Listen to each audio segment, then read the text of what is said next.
오늘 제목입니다. 같이 한번 읽어볼까요? 시작. 우리가 걷는 길 생명의 길입니다. 은자가 빠졌네요.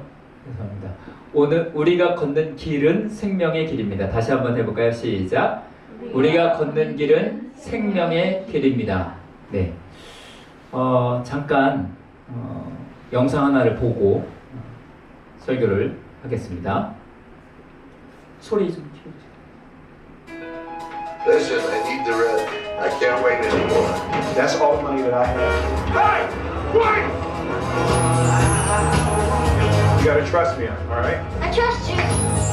There was no salary. It was a way to another place. All you have to do is go to that hospital. Gotta go to work. First in your class? Yes, sir. How many in the class? 12. It was a small town.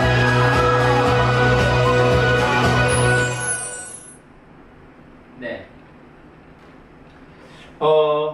영화 아주 옛날 영화거든요. 혹시 행복을 찾아서 영화 보신 분 있으세요? 그랬어요? 네. 이게 그냥 영화가 아니라 실화를 바탕으로 한 영화거든요. 그래서 여기에 실화의 주인공은 크리스 가드너라는 사람인데, 이 사람이 사업을 잘못해가지고 쫄딱 망했어요. 그래가지고 재산도 다 잃고 아내도 잃고 아들하고 둘이 노숙자 생활하면서 힘겨운 삶을 살다가 결국은 또 성공을 하는 그런 이야기입니다. 저도 이 영화를 봤는데 되게 재밌게 봤어요.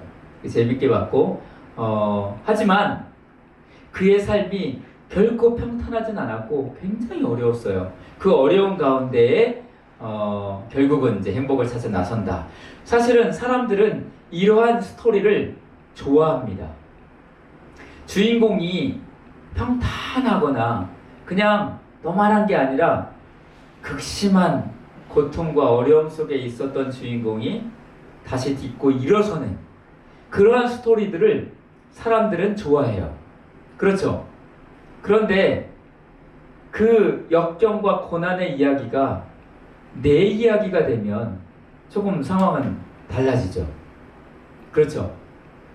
만약에 여러분들에게 성공이 보장되어 있다 하더라도 여러분의 삶에 극심한 고통을 거쳐야 된다라고 생각한다면 달게 받겠습니까 혹시? 좀 한번 생각해 봐야겠죠. 보장이 되어 있더라도 우리의 삶이 너무 어려워지면 거기서 견뎌내기가 힘들어요. 그렇죠? 사실은 우리나라 한국의 기독교가 지금 전 세계에서 그 유래를 찾아보기 힘들 정도로 급성장했어요. 저희 어렸을 때 교회가 정말 성장이 빨랐습니다. 제 기억으로는 제가 어렸을 때 교회를 굉장히 자주 옮겨 다녔거든요. 그 이유는 가는 곳마다 선물을 주더라고요. 그렇기 때문에 초등학교 때, 국민학교 때는 이 교회 가면 공책을 주고 저 교회 가면 연필을 주고 이러니까 제가 있었던 지역의 교회는 거의 다 갔던 것 같아요. 특히 조그만 교회들. 조그만 교회 가면 굉장히 환영을 해줘요. 큰 교회 가면 그렇게까지는 안 하는데 작은 교회들에 가면 거의 뭐 스타입니다, 스타. 그때 주일학교에 딱 가면. 근데 그때는 아무리 작은 교회라도 지하에 있던 교회든 아니면 몇 층 위에 엘리베이터도 없는 몇 층 위에 있는 교회든 교회 문을 열고만 들어가면 애들이 많았어요. 애들은 기본적으로 있었어요. 저희 교회는 애들이 없습니다. 네, 좀 많이 바뀌었어요. 왜 그랬을까요? 80년대, 90년대 이때 왜 그렇게 교회가 폭발적으로 성장을 했을까요? 그때 교회의 성장에는 동일하게 무엇이 있었냐면 한국의 경제 성장이 있었습니다. 동일하게. 그래서 교회에서 외치는 구호도 비슷했어요. 예수 믿으면 복 받는다. 예수 믿으면 삶이 회복된다. 이런 기복 신앙들이 조금 많이 차지했었어요. 그래서 많은 사람들이 예수 믿으면 잘 된다더라. 그리고 잘된 사람들이 모여 있대더라. 그래가지고 좀 찾아가는 사람들, 또 자신의 삶이 너무 어려우니까 교회 가면 좀 회복되겠지 라는 마음으로 교회를 많이 찾았습니다. 그래서 교회가 굉장히 부흥했어요. 그런데 만약에 예수 믿으면 어려워진다, 예수 믿으면 힘들어질 수 있다 라는 복음이 전해졌다면 그렇게 많은 사람들이 예수님을 믿으러 왔을까요? 뭔가 상황이 달라졌을 수도 있을 거예요. 근데 오늘 본문 말씀에 보니까 이렇게 예수님이 제자들에게 말씀하십니다. 같이 읽어볼까요? 시작. 그날에 환란이 닥칠 것인데 그런 환란은 하나님께서 세상을 창조하신 이래로 지금까지 없었고 앞으로도 없을 것이다. 주님께서 그 날들을 줄여주지 않으셨다면 구원받을 사람이 하나도 없을 것이다. 그러나 주님께서는 주님이 뽑으신 선택받은 사람들을 위하여 그 날들을 줄여주셨다. 여러분, 예수님이 제자들에게 하신 말씀입니다. 마지막 때를 살아가는 사람들이 평탄하고 행복하고 꽃길을 걸을 것이 아니라 극심한 어려움이 있을 것이다 라는 말씀을 하셨어요. 그런데 그 말씀이 누구를 향합니까? 성도를 향합니다. 우리를 향해요. 너무 안타깝지만 우리는 사실 지금 좀 평탄하게 신앙생활을 하고 있어요. 한국의 어떤 상황이.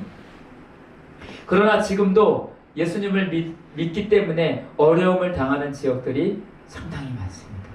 그리고 마지막 때에 교회에 어려움이 있을 것이다 라고 분명히 예수님은 예언하고 계세요. 우리에게 그러한 일들이 닥치면 우리는 어떻게 될까요? 어떻게 될까요? 제가 한 인물을 좀 소개하고자 합니다. 창세기에 나오는 인물인데 그 사람 바로 요셉입니다. 요셉은 이스라엘의 조상이었던 야곱의 12형제 중에 11번째 형제입니다. 11번째. 이 요셉은 어렸을 때 부모님으로부터 사랑을 굉장히 많이 받았어요. 특히 아버지로부터 사랑을 굉장히 많이 받았어요. 다른 형제들과 비교될 정도로 사랑을 많이 받았어요.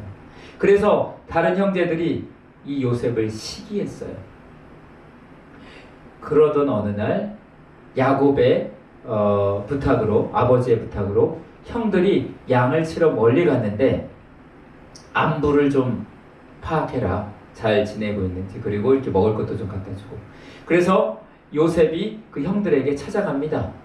가서 만나요. 근데 그 형들이 요셉이 오는 것을 보고 작정 모의를 해서 요셉을 웅덩이, 그 당시에 막 우물 팔려고 이렇게 파두었던 그 구덩이에다가 넣어놓고 기다리다가 죽일까, 아니면 처음엔 죽이려고 했어요. 그런데 죽이진 않고 그 옆을 지나가는 상인들에게 팝니다. 팔아버려요. 그래서 그 상인들이 어디로 요셉을 데리고 가냐면 애굽으로, 그때 당시에 가장 대국이었던 애굽으로 요셉을 데리고 갑니다. 그리고 애굽의 한 장관이었던, 그때 당시에 보디발이라는 사람에게 팔아버립니다. 요셉은 보디발의 집에서 열심히 일을 했지만 누명을 쓰고 감옥에 가요. 그래서 그 감옥에서 언제 나올지도 모르고, 아니면 거기서 죽을 수도 있고, 왜냐하면 신분이 종인데다가 누명을 써서 아주 안 좋은 누명을 썼기 때문에 어쩌면 거기서 죽음을 맞이할 수도 있었던 상황이었습니다. 누가 봐도 요셉은 좋은 길이 아니라 험난한 길을 걸었어요. 어려운 길을 걸었습니다. 그 길 끝에 죽음밖에 없는 것 같은 길을 걸었습니다. 그런데 그 길이 장작 13년이었습니다. 13년에 팔려가고 종살이하고 감옥살이하고 한 어려운 삶을 살았습니다. 그런데 하나님의 때에 애굽의 총리가 되어집니다. 결국은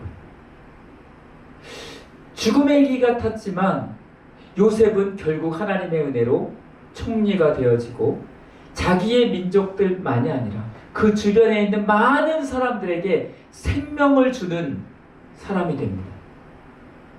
결국 그 길 끝은 생명의 길이었다라는 것을 보여주는 게 바로 이 요셉의 이야기입니다. 그런데 이 요셉은 누구를 예표하냐면 바로 예수 그리스도를 예표합니다. 예수님도 이 땅에 하나님의 아들이지만 이 땅에 오셨어요. 그리고 예수님이 걸었던 그 길들은 결코 행복하고 복되고 좋은 길이 아니었습니다. 예수님이 걸었던 길, 예수님이 이런 말씀도 하시죠. 여우도 굴이 있고 나는 거처할 곳도 없다라고 해요. 노숙자 생활을 했어요. 어떨 때는 빈들에서 주무시기도 하고 어떨 때는 산에서 이런 삶을 살았습니다. 평생. 제자들과 함께 그러한 어려운 길들을 걸어가셨고 결국 예수님은 가장 비참한 사형틀인 십자가에서 돌아가셨어요. 누가 봐도 예수님은 죽음의 길을 걸어갔던, 죽음을 향하여 걸어갔던 사람처럼 보입니다. 그런데 우리가 다 알다시피 하나님의 그 영광의 아침, 예수님은 3일 뒤에 무덤에서 부활하십니다. 생명의 길로 가십니다. 우리가 볼 때 예수님은 죽음의 길을 향하여 걷는 것 같았지만 결국 예수님의 길은 생명을 향한 길이었습니다. 생명을 향한 길. 여러분,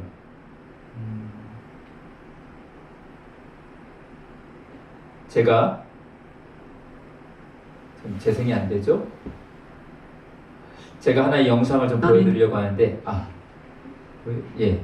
지금 이 영상은 어떤 영상이냐면 실제로 탈북하신 세터민 분이 간증한 이야기입니다. 이분이 북한의 고위 간부의 딸로 태어나서 이렇게 정치범 수용소에 가게 되는 일들과 그 안에서 겪은 일들을 실제로 책으로 냈어요. 그래서 이분의 간증의 한 부분을 잠깐 보도록 하겠습니다. 너는 내일부터 주물 공장으로 나가야 한다. 주물 공장, 1500도가 넘는 용광로가 있는 곳이었습니다. 가장 힘들고 위험한 작업장이었어요. 그런데 교도관은 이상한 말을 덧붙였어요. 그곳에는 미친 정신병자들만 모여 있다.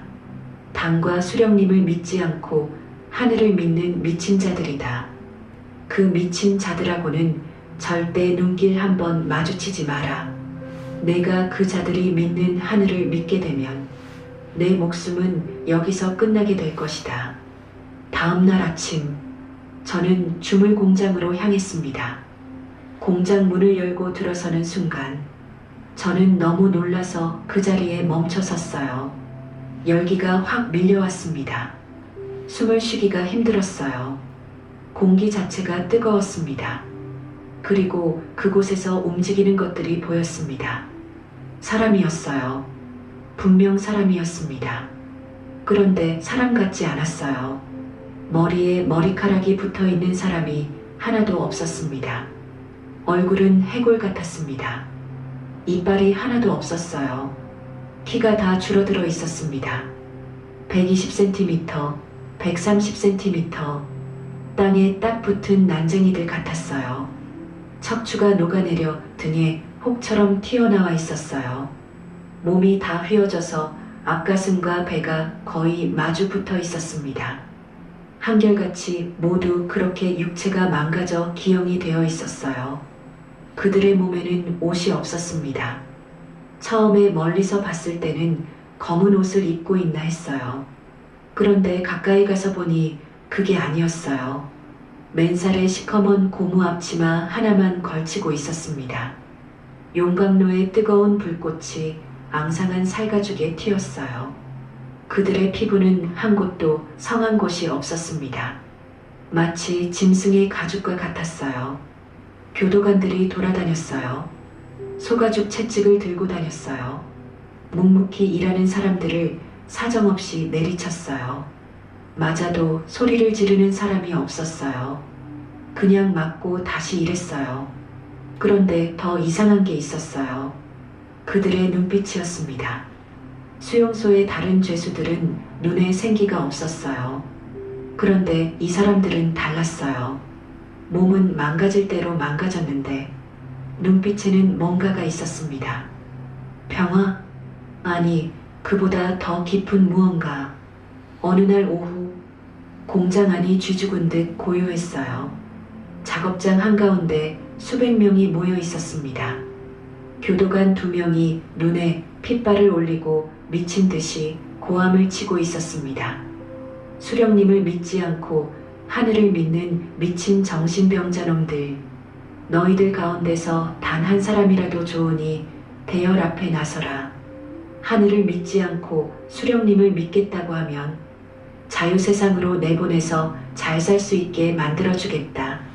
그런데 수백 명의 그 사람들은 아무 대답도 없이 침묵으로 맞섰습니다. 저는 속으로 다급하게 생각했습니다. 빨리 한 사람이라도 나서야 되는데 왜 계속 저렇게 입을 다물고 있나? 그때 도끼 오른 교도관이 달려갔어요.